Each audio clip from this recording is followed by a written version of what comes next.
मंदिर में चढ़ावा चोरी के खुलासे के बाद यहां के बाजारों की रौनक फीकी पड़ने लगी है।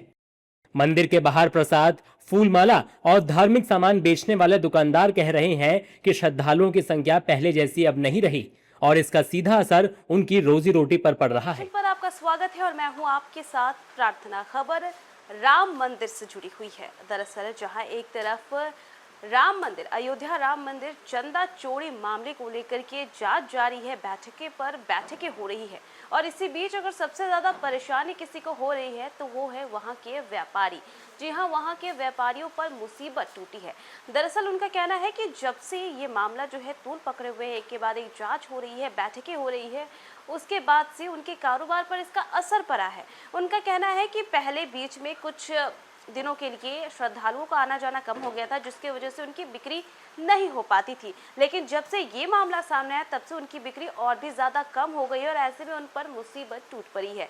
ऐसे में वहां के व्यापारियों की, जो कि मंदिर के आसपास जिनकी दुकानें हैं, फूल मालाएं और पूजा सामग्री की जिनकी दुकानें, उनका क्या कुछ कहना है, चलिए हम आपको अपनी स्पेशल रिपोर्ट में बताते हैं। अयोध्या के राम मंदिर में चढ़ावा चोरी का मामला अब सिर्फ जांच का विषय नहीं रह गया, बल्कि इसका सीधा असर मंदिर के आसपास के कारोबार पर भी साफ दिखाई देने लगा है।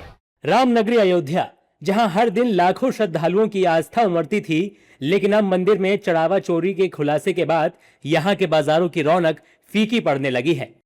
मंदिर के बाहर प्रसाद, फूलमाला और धार्मिक सामान बेचने वाले दुकानदार कह रहे हैं कि श्रद्धालुओं की संख्या पहले जैसी अब नहीं रही और इसका सीधा असर उनकी रोजी रोटी पर पड़ रहा है।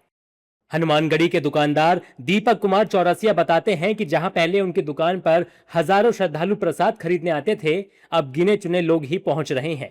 इससे व्यापार पर काफ़ी असर पड़ा हुआ है। 5 से 6 लाख श्रद्धालु प्रतिदिन अयोध्या हनुमानगढ़ी रामलला सरकार का दर्शन करते थे और इससे मतलब लोगों की जो उनकी भावना थी, उससे वो भावना भी आहत हुई है और श्रद्धालुओं की संख्या समय में काफ़ी गिरावट आ गई है। 50,000 1 लाख पब्लिक डेली आते हैं और इससे मतलब यहाँ के व्यापार और पूंजीपति छोटे उद्यम के लोगों को काफ़ी परेशानियों का सामना करना पड़ रहा है। जो चंपत राय जी का जो इस्तीफा हुआ वो तो फिलहाल दुर्भाग्यपूर्ण है, इसमें उनकी कोई भूमिका नहीं थी। जहाँ तक अनिल कुमार मिश्रा जी का सवाल है, वो ट्रस्ट से काफ़ी लिप्त थे और ट्रस्ट के सदस्य वो बन गए थे, लेकिन ऐसा मतलब उन्होंने गंभीर काम किया है जिससे मतलब चंदा चोरी का प्रकरण सामने आ गया है। उधर एक और दुकानदार का दावा है कि बाहरी राज्यों से आने वाले श्रद्धालुओं की संख्या कम हुई है और फिलहाल ज्यादातर स्थानीय लोग ही दर्शन के लिए पहुंच रहे हैं।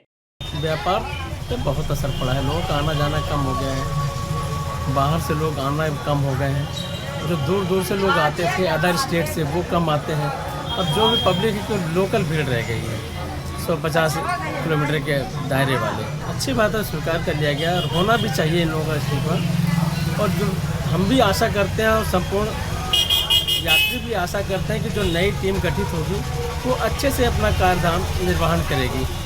इतना ही नहीं, एक दुकानदार ने बताया कि चढ़ावा चोरी का मामला सामने आने के बाद लोगों के मन में कई तरह के सवाल खड़े हो रहे हैं।